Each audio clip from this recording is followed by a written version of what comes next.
6 months to elections and Mamata has hit the road.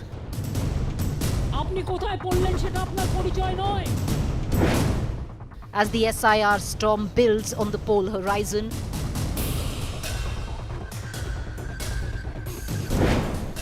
Mamata rallies in protest. একটি মানুষের গায়ে আঁচল লাগলে মনে রাখবেন আমার গায়ে আঁচল লাগবে এটুকু আমি বিশ্বাস করি আমার বাংলা ভালো থাকলে দেশটা ভালো থাকবে BJP galvanizes in counter-attack.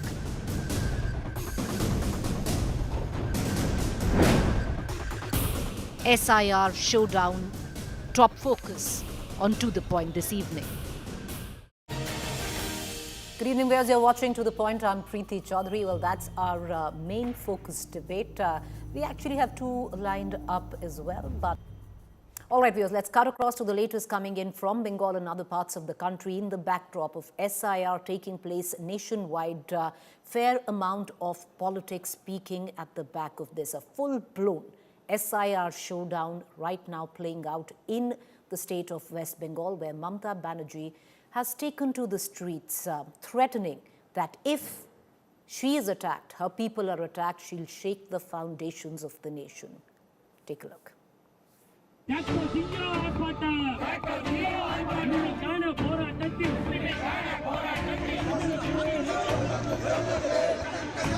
India's voter roll cleanup is now a full-blown political flashpoint. Phase 2 of the SIR is no longer just an administrative exercise. It is triggering street protests, chaos on the ground, and a fierce political crossfire. In Thakur Nagar, Mamata Banerjee stepped up her attack on the BJP and the Election Commission. একটি মানুষের গায়ে আঁচল লাগলে মনে রাখবেন আমার গায়ে আঁচল লাগবে এটুকু আমি বিশ্বাস করি আমার বাংলা ভালো থাকলে দেশটা ভালো থাকবে This comes after Bengal Chief Minister sent a strongly worded letter to the Election Commission. In a letter, the Chief Minister questioned the need to outsource SIR data work and asked whether the outsourcing process was serving vested interests. She added that the proposal for polling stations in private buildings was problematic, asserting that stations must be located in government or semi-government buildings, as using private buildings could compromise fairness. Soon after, the Election Commission has called the TMC for a meeting on November 28th. But another flashpoint now building on the ground is the death of several booth-level officers. BLOs across Bengal are protesting crushing workloads, impossible data entry targets, and what they describe as misconduct in the SIR process. Since November 9th, 6 BLOs in Bengal have allegedly died by suicide. Families say their final notes blame the Election Commission. A video from Hooghly has now gone viral. A school teacher in BLO is seen breaking down after hours of failed online submissions and repeated server crashes. Mamata Banerjee posted her profound shock over the death of another school teacher. Meanwhile, leader of opposition Zubeen has hit back and accused the TMC of allowing infiltration in the SIR process. पश्चिम बंगाल में third party जो सरकार का लोग नहीं है वो भी data entry कर रहा है, खास करके वेबल्स जो बीएसके का एम्प्लॉय है, टीएमसी का सब कैडर है।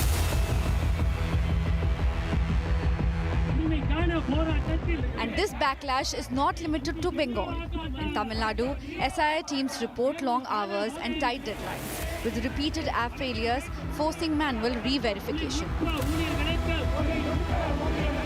First reason to boycott this process is workload. We have been working up to 1 o'clock in the offices, so it's not possible to complete this Himalayan. 1 o'clock in the night? Yeah. Every day. 6.5 voters, we have to check it 100% door to door. It's not an easy job. So we want extra time. Apart from this, we have not sanctioned any additional posts for this.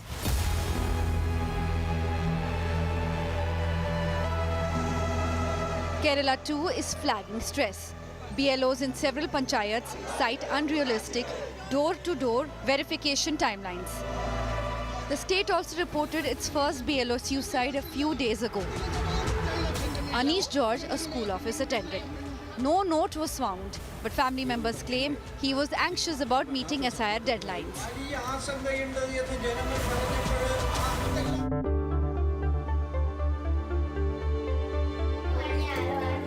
Gujarat reported 4 deaths since November 20th, including suicide and heart attacks.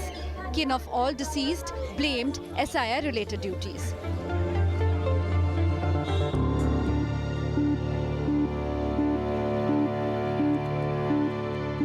Two died in Rajasthan. A 45-year-old BLO died after allegedly jumping in front of a train.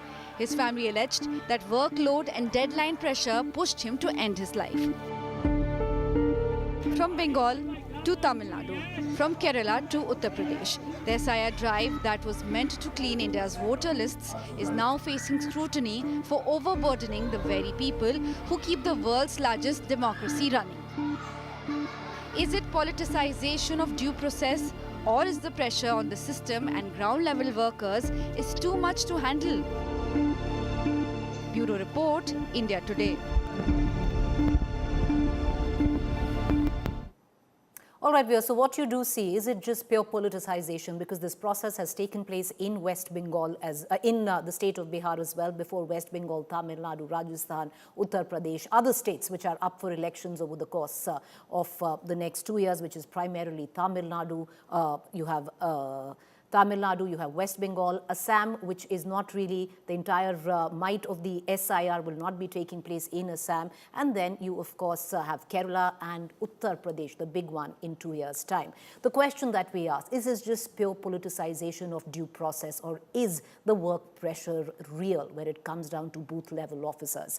I want to cut across to our panelists this evening. Joining me, Mr. O.P. Rawat, former CEC, Sanju Verma, BJP national spokesperson, Tausifur Rahman, Trinamool spokesperson, Trinamool Congress spokesperson. I want to begin with Mr. Rawat, O.P. Rawat, former CEC. Mr. Rawat, can you encapsulate for us? It's not that this process hasn't taken place in Bihar, which was conducted by booth-level officers itself. Suddenly, you have the BLOs who are now in spotlight, where some of them suggesting that the workload is too much, the pressure is too much, certain number of suicides have been reported from across India. Do you see this pressure real, or do you think it's just being flagged and being pushed forward and politicized by parties? Preeti, I think the pressure is real because there are many issues with the BLO. First, network doesn't work continuously, which they need for uploading, digitizing, etc. Second thing, people do not meet at home whenever they go on a round for collecting the form or for getting help for the filling up of the form. All those issues come up. And the assistance BLO should be given. Like in Madhya Pradesh, I found that this Rozgar Sahayak of Manrega, they were appointed to help the BLO in technical work because these are tech-savvy people. So they help the BLO to do the technical work, like searching for the 2003 name, polling station, serial number, etc. So that has helped, and that is working. Whereas everywhere else I find that classic approach of carrot and stick. If you finish early, we will give you some reward. If you don't, we will suspend you, we will take action. That doesn't work these days because people are very sincere. They want to work, they want to deliver. And BLO, I found in Indore that one BLO, a lady, her mother died in the morning and in the afternoon she was on the job because she knew that only 1 week is left and she has to finish the target. So they are very sincere, but when they are helpless, when they don't have the technical wherewithal, when they don't have assistance, then this kind of thing happens and then politicization takes place because the problem is there. All right, fair point. So you're saying the pressure is real, so is the politics. Because the pressure is being felt by the BLOs on ground and it's exploited by certain political outfits and parties that don't want the SIR process. But Mr. Rawat, if I can ask you another question at the back of it, how is it that this process took place in the state of Bihar in a timely manner where the focus wasn't so much the BLOs at that time, it was more on deletion? So were the BLOs as pressured there in Bihar as well? Actually, Bihar, the whole exercise took place during the rainy season when there is hardly any other work. This is working season when schools are pressurizing teachers for finishing their curriculum because the board exams will be in February, March. All those pressures are building up on them, and network issues are also coming in many areas. Like in Madhya Pradesh, I found that Bhopal and Indore networks are not available. So those things, they can't help because BLO is too small to overcome those issues. And therefore, I feel that this time in these states, pressure is real. And wherever we have resourceful officials who are helping them set up things quickly, give assistance quickly, there things are happening. Fair point. So I want to bring in Sanju Verma into this conversation. Sanju Verma, one can easily say that all of this is just purely, the figment of imagination of political parties like the TMC and the DMK, where there is no pressure. This whole exercise was conducted very well in the state of Bihar. But you just heard Mr. O.P. Rawat. The pressure is real. It might be exploited by the political parties, but this pressure needs to be addressed. We've gone across various and spoken to, booth level officers spanning from various states, and they do say that they're working late into the night till about 1 a.m., 2 a.m. There are no additional responsibilities that have been given or appointments that have been made that can assist in this process. So there is a real problem that needs to be addressed, Sanju Verma. Preeti, with no offense to none and with due respect to Mr. Rawat, I just want to make one thing very clear for the benefit of your audience. I will go so far as saying I'm sick and tired of this narrative. Every time before an assembly election, the constitutional machinery of the country is put in the dock. What is Mamata Banerjee saying? Election Commission should prove its transparency. Abhishek Banerjee, out on bail in recruitment scam, has the audacity to say that the Election Commission has to prove its accountability. मतलब Mamata Banerjee को accountability का spelling नहीं मालूम, Abhishek Banerjee को transparency का spelling नहीं मालूम, but they will question the Election Commissioner and the team of the EC, which is duly mandated under Article 326 of the Constitution to conduct periodic revision of voter rolls and to conduct SIR, which Supreme Court has held as legitimate, as legal, as constitutional, and the Supreme Court said, if the Election Commission will not undertake SIR, then who will? So they are well within their ambit to do what they are doing. That's my point number one. Stop demonizing an electorally democratically sound exercise. My second point is this. What did Mamata Banerjee say today, Preeti? Amar shathe khelte gele, ama je khelate khelbo, ami je khelate khelbo, she khela, tumi amar shathe khelte gele, tumi amake dhorte pare na, tumi amake dhorte parbe na. Basically, she's saying, the game that I will play, the khela that I will play with you, if I start doing the khela, ऐसा खेला होगा कि election commission मुझे पकड़ तक नहीं पाएगी. This was a veiled threat, and it could not have been more explicit than this. And Mamata Banerjee needs to know SIR तो होकर रहेगा, जो करना है कर लो. Your rants are not resonating with people on the ground. All right. Okay. Sanju Verma, time is up. Well done on your Bengali there. I want to bring in the spokesperson of the Trinamool Congress into this conversation. There is a fair point, sir, because an SIR exercise was conducted in the state of Bihar. What can be brought up and what should be brought up is that, yes, that booth level officers, the BLOs, are pressured. They need help. They need extra hands. Their hours need to be regulated. They need to be assisted. They need to be assuaged, especially because a lot has moved online. Some of them are not equipped to do so. We've seen suicides at the back of it. But to make political capital at the back of these suicides or at the back of the distress faced by BLOs and try and politicize it is another story. The sheer fact Mamata Banerjee actually says that she'll shake the foundations of India if she's attacked or her people. What does that really mean, sir? Thank you, Preeti ji. But I will just start saying that, I don't want to compare the education background of Abhishek Banerjee and the Chor Chaiwala because there is no comparison anyways. But of course, the CM is right. I mean, this is not the way to fight and win election. If you want to kill the democracy and win election, then it's different, Preeti. I mean, the last voter rectification started in 2001 and ended in 2004. It took 3 years to complete. And thank you for the gentleman who have you invited in this debate today. I mean, he was very clear whatever he wanted to say, but I understand BJP will not like it. Preeti, People are dying and scared seeing what happened in Bihar. And yet it's called constitutional. The exercise which take years to complete, the EC wants to complete in 2 months. Why? Itna dar kis baat ka hai? Bihar was a failure, but BJP won with the help of EC. The whole SIR happening in India is not because of infiltrators, let me tell you. It's because BJP cannot win Bengal. And to win Bengal, BJP with the help of Election Commission is here to help and torture the people of Bengal. I'm very clear what I'm saying right now. Bengal doesn't even share border with Myanmar.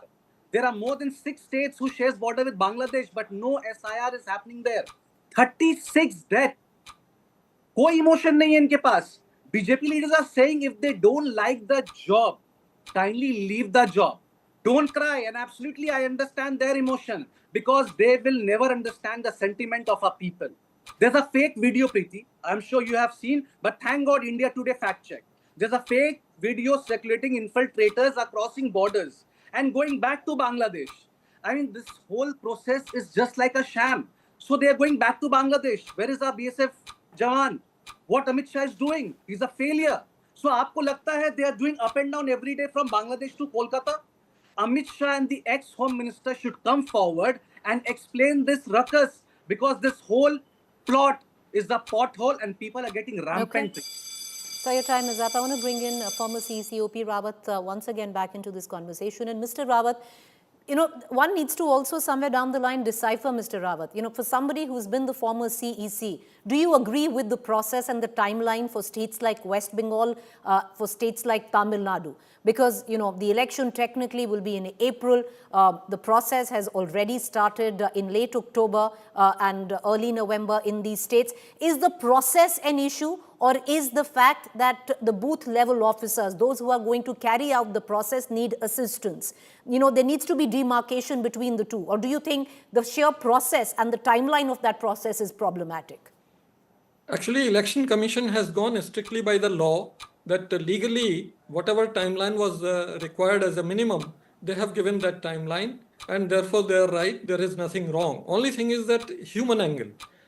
You have to ensure that all those people who are responsible to carry out that exercise in a definite time frame, they are very well trained, their skills are upgraded, their resources are upgraded. And if you consider that visiting 1,200 voters in that small period to give the form, to collect the form, to upload all those things, then you have to provide some extra assistance. And whenever you find mid-course, if you are finding that these things are happening, don't close your eyes from this side. You must ensure that additional assistance of whatever kind is needed is provided to them. They will deliver because they have been very faithful to the system and they have been delivering time and again. So I think that is what is needed.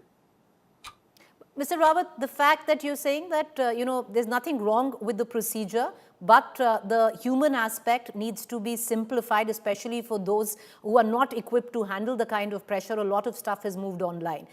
For that, if there is a sensitization process, if there is a process of assistance, can that be built into the time frame that we're actually speaking of, which is elections in April? Certainly, because even now there is a week's time available. The final publication is 9th December. And even now, if assistance is provided, technical capability is provided, these BLOs will deliver without any problem. There won't be any pressure on them. There won't be any hiccup before them. All right, sir. I want to bring back Sanju Verma into this conversation. Sanju Verma, the fact is, why be so belligerent? There is a human aspect to it. There is a problem to it. Nobody's questioning the process. But for those who have to carry out the process are facing an issue. There have been suicides. One need to accept that. There are, booth level officers who are very openly saying that we don't have the wherewithal to conduct this. Assist them. Preeti, you know, with no offense to you, I'm surprised that today everybody is giving gyan to BJP. You know, Sanju Verma, and this is with no offense to you. You know, you have to accept BLOs under pressure is something that the BLOs themselves are saying. Why is Bharatiya Janata Party not willing to give a sympathetic listen to these BLOs? This is the same Darbari ecosystem when in July 2023, 41 people were butchered during the panchayat elections in West Bengal, and the Supreme Court, mind you, two judge bench led by Justice Manoj Mishra and B.V. Nagaratna. What did they tell Mamata Banerjee? The license to hold elections is not a license to violence. If you cannot hold free and fair elections, tell us. We will find an alternative mechanism to put in place. You are not able to conduct free and fair elections. People are not able to file their nominations. And those who file their nominations are finished off. I'm quoting the Supreme Court ad verbatim. Then what did the Darbari ecosystem tell? Sanju Verma and the entire BJP ecosystem? Supreme Court ne bola hai, but the Trinamool Congress is saying they are innocent. Sanju Verma, why are you guys politicizing it? And let me tell you, after the 2021 assembly elections, Preeti, 12,000 people from the border districts of Bengal had to flee Hindu-dominant areas where there was widespread bloodshed. And what did Mamata Banerjee say? Nobody has been killed, nobody has been raped, nobody has been murdered, nobody has been kidnapped, nobody has been abducted. Sab kuch changasi. Believe the TMC, BJP is a party of goons. Matlab TMC दूध की धुली हुई है क्या?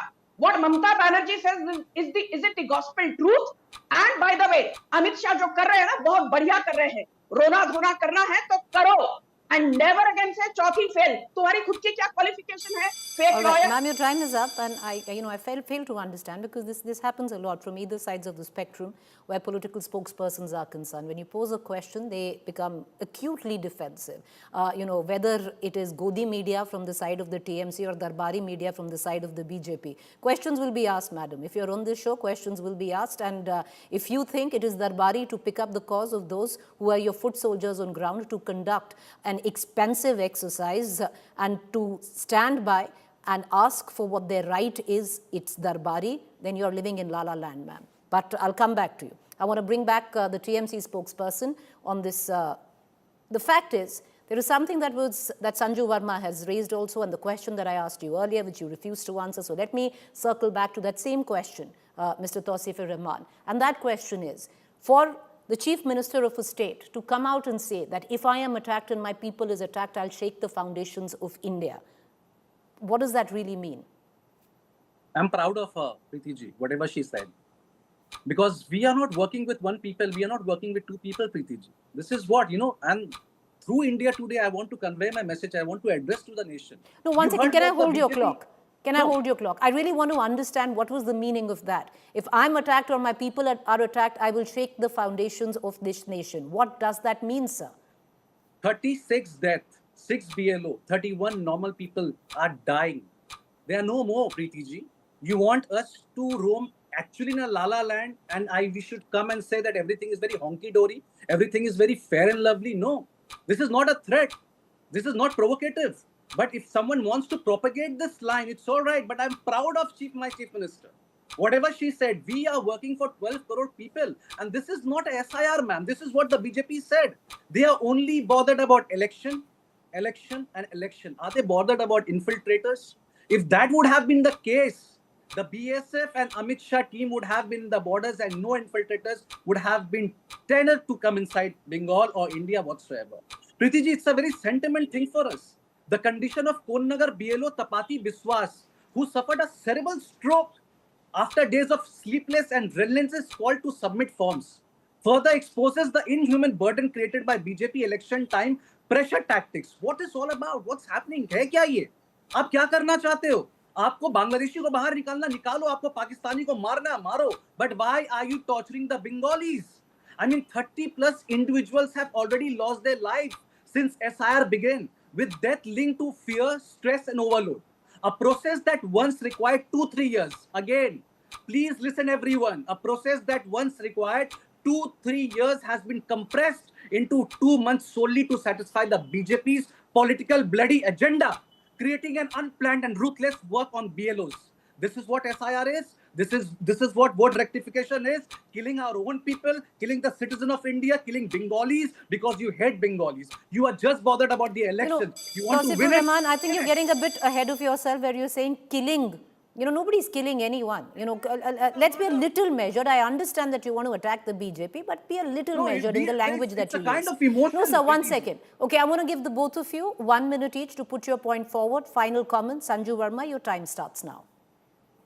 You know, Preeti, I'm not going to get down to the TMC's language. He said the bloody BJP's agenda.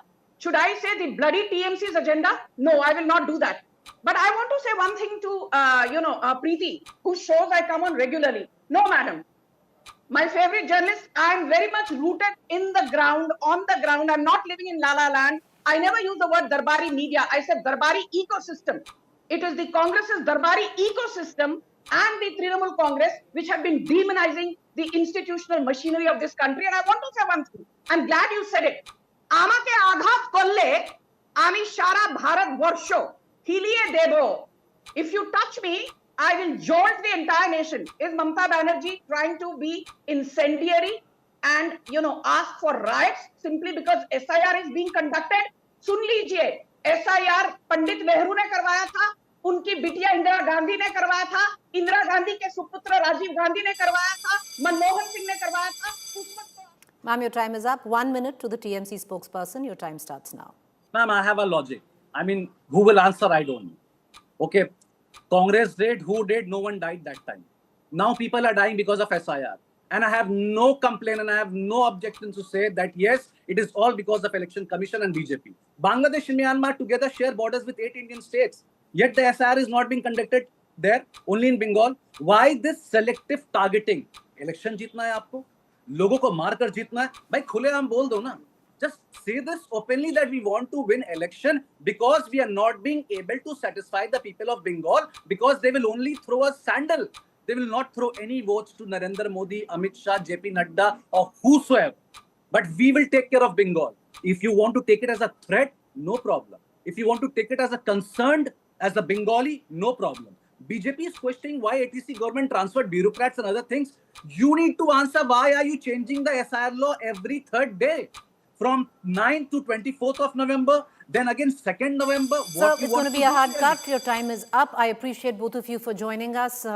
Unfortunately, for me and, for our viewers, this is going to be a topic that is going to be discussed many a times over in the near future because elections are coming and the core of it, the core of the politics of it right now continues to be the SIR. From one election-bound state, which is the state of West Bengal, let's move to the other election-bound state, and both elections are taking place practically at the same time.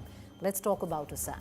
While SIR continues to be a huge issue in West Bengal, the burning issue in Assam that is not seeing an extensive SIR is nothing to do with role revision, but the death of one of the biggest icons, Zubeen Garg of Assam. Well, his untimely death in Singapore sparked a massive controversy back home in Assam. Was Zubeen Garg murdered? The autopsy doesn't show that there was any foul play at all. In the beginning, his family seemed to suggest that there was no foul play. But then later, his wife did change her stand. What's also happened in the state of Assam, viewers, is that the entire story has blown up politically. When I say how has it blown up politically? Either sides of the divide, be it Congress or be it the BJP, trying to stake claim not just to the legacy of Zubeen Garg, who, mind you, was highly critical of all types of politics where his state of Assam was concerned, equally criticizing the BJP as well as the Congress at times. But after his death, there is a massive emotional sentiment that pervades in the state of Assam. Some of his fans who deeply hurt by his untimely demise are resorting to many types of conspiracy theories. Now, we don't know if there is any meat to these conspiracy theories. That will be tested with an investigation, and that investigation has yet to be completed. But what's really happened is, today, something that the BJP and the Chief Minister Himanta Biswa Sarma earlier had indicated, he bolstered upon, not just in an innocuous statement, but on the floor of the assembly. Himanta Biswa Sarma said that Zubeen Garg was murdered. Mind you, there is no investigation yet, but the Chief Minister said that Zubeen Garg was murdered. He also said that the BJP, unlike the Congress, will bring justice to Zubeen Garg in midst of all of this? Because just 2 days ago, you have had the face of the Congress party in the state of Assam, Gaurav Gogoi, make a social media post where he detailed on how the Congress stands by the memory and the legacy of Zubeen Garg. So clearly you can see this slugfest between the Congress and the BJP to claim the memory of Zubeen Garg and do right by him. But in the midst of it, what is really taking place? There needs to be a larger investigation. Was there a murder? Because the autopsy doesn't quite suggest a murder. Is this case going down the path of a Sushant Singh Rajput? That remains to be seen. Assam is on the edge.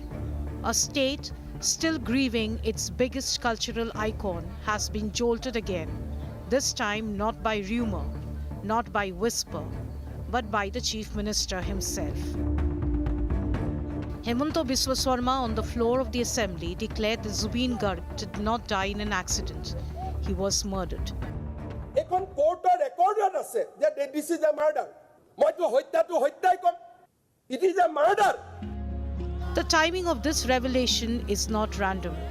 Just days ago, Gaurav Gogoi, Congress's state president, took a solemn pledge, a pledge to protect Zubeen's values, Zubeen's ideals, Zubeen's legacy. And now the BJP has harked back to the murder theory, the chief minister's declaration in the assembly, without a formal investigation, is not so much legal, but a political claim. A claim that he says his government will deliver justice on. A claim that the BJP, not the Congress, will stand guard over Sam's most loved son. Because this isn't just about a singer. Zubeen Garg was emotion. Zubeen was identity. To own Zubeen's legacy in Assam is to own public sentiment. And public sentiment in an election year is power. But in this tug of war over a man who belonged to everyone, are we witnessing the birth of another celebrity tragedy turned political spectacle? Is Assam about to see its own Sushant Singh Rajput moment? Will Zubeen Garg become the next name pulled into India's most dangerous blend of emotion, outrage, and electoral politics? Bureau Report, India Today. All right, I want to cut across to my colleague Kaushik Deka from the India Today magazine. Kaushik, you had the Chief Minister today of Assam on the assembly, on the floor of the assembly, state that Zubeen Garg was in fact murdered. Now, this has come without a proper investigation that has concluded anything. We've also seen the backdrop of it, the politics of it. We've seen the social media post of Gaurav Gogoi claiming that, Congress will honor his legacy. In this political slugfest, are we actually witnessing another Sushant Singh Rajput redux? I'd not like to draw parallel here, but Zubeen's case, as I had mentioned earlier also, it has become the key issue for the Assam Assembly election that's scheduled in April 2026. And right from the very beginning, means after initial 3-4 days, when the public outrage was over the cause of death, because there was a lot of confusion about how he died in Singapore. So based on that, there is a public outrage. And the moment the political parties sense that there is a public outrage, all the political parties, whether it's BJP, Congress, or Raijar Dal, or other regional parties, they try to take advantage of this public outrage to their own benefits. And then began the politics. Initially, if you see the CM Himanta Biswa Sarma, he had said that he didn't suspect any foul play, if you recall the initial statements. And in fact, from Singapore also, the initial reports were about drowning. And then the moment the people were angry over the two key suspects, primarily Shamkanu Mahanta, the moment opposition parties started showing Shamkanu Mahanta's connection with Hemanta Biswa Sarma, of course, the connection was not only with him. Shamkanu Mahanta had a connection with every political leader, almost every political leader in Assam across political parties. But the moment it was shown that Shamkanu Mahanta is one of the key accused and Hemanta might protect him, the opposition parties started targeting him, and there was a sense that public support is slipping away from the CM. And then he turned around and he said that I will set up an SIT. The SIT started investigating. Then he started making statements like there would be explosive revelations about how Zubeen died and all that, that things that people in Assam would not be able to take. And now the if my sources tell me that the expanse of this investigation is so huge that it's going back to 8 years, and also examining everyone who in some way was related to Zubeen or had some dealing or transactions with Zubeen. And probably, if my sources are correct, they are trying to create, they are building up a story, a narrative, or a sequence through which Zubeen was killed. I may not comment on the legal part of it because it's still sub judice and investigations are on, and it would not be fair on our part, you and me, to comment on that. But this investigation definitely is not just about how Zubeen drowned in Singapore or how he died in Singapore. It is much more beyond that. And simply because the CM of Assam, he cannot afford to lose an elections. So the people of Assam, a large majority on social media, they are saying that Zubeen was murdered. Before any investigation, everybody suspected a foul play because of the people who were with him. And the moment Himanta sensed that he has to satisfy the people of Assam before the elections, so he's playing to the gallery. He's giving them what social media demanded, what people of Assam demanded. And now everybody knew, mostly politicians, that uh, if you limit the investigation just to that particular incident of him drowning in Singapore and how he died, the case may not have been that strong, or it may not last that long in a court of law. So you have to understand this, that the case has to remain in court, or the political parties, the government must sustain the case in a court of law at least till April 2026 when the elections are scheduled. So this is what the core of the whole politics is. Now, That without saying it, Kaushik, you've Ju practically said it. For a layman or for somebody like us, it's just practically sounded like a redux of Sushant Singh Rajput. I'll ask you one quick question, Kaushik, before we let you go. For someone who was very familiar and, and I would dare to say even a friend of Zubeen Garg, which has been you, I want to ask you, because it's the irony can't be more stark when one actually looks at it in the context of Zubeen Garg, who happened to be one of the most apolitical and one of the few people who wore his cynicism of politics on his sleeve. Yes, you used a very right word. He was apolitical. If you ask me why he was so popular, he could say things that you and me would be discussing in private or would not dare to utter in public. He would say those things in public. It didn't matter who was in power. If he found something wrong, something not correct, he would say it upfront. Whether it's a political issue, non-political issue, social issue, moral issue, religious issue, it didn't matter. He would speak out, and that's why he was so popular. And there was no hypocrisy.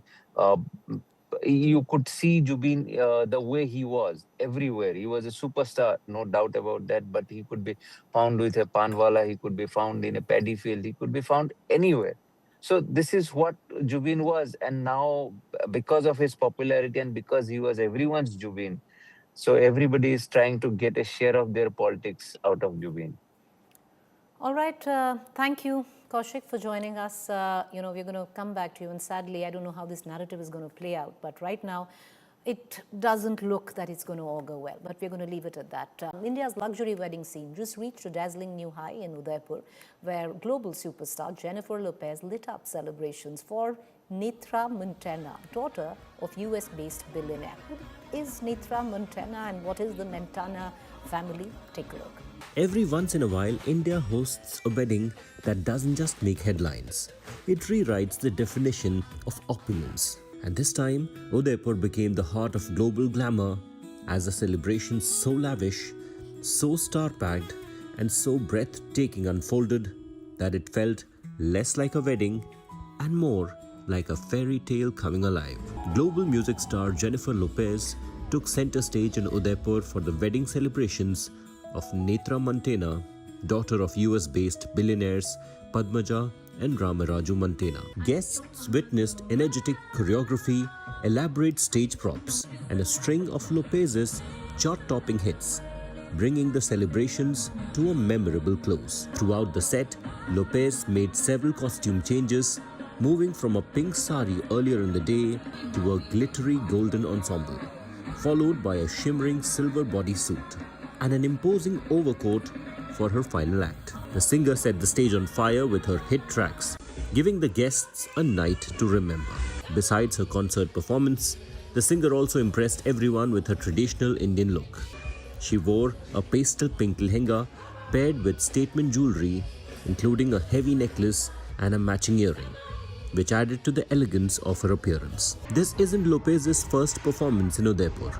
The singer previously made headlines in 2015 when she performed at the wedding of Sanjay Hinduja and Anu Mahatani. Meanwhile, the star-studded wedding of the billionaire's daughter, Netra Mantena, was a grand affair. The festivities began with a glittering Sangeet ceremony on 21st November, where Bollywood stars like Varun Dhawan, Janhvi Kapoor, Ranveer Singh, Shahid Kapoor, and others delivered electrifying performances. The Mehendi ceremony saw Madhuri Dixit and Nora Fatehi setting the dance floor alight. In fact, the celebrations were held across several of Udaipur's iconic luxury properties, including the Leela Palace, Zenana Mahal, and the Island Palace on Lake Pichola. The star-studded guest list also included Donald Trump Jr. and his girlfriend, among others. It was undoubtedly one of those weddings that instantly reminded everyone of last year's Ambani celebrations, grand, opulent, and packed with stars. With Pranjali Sethi, Entertainment Bureau, India Today.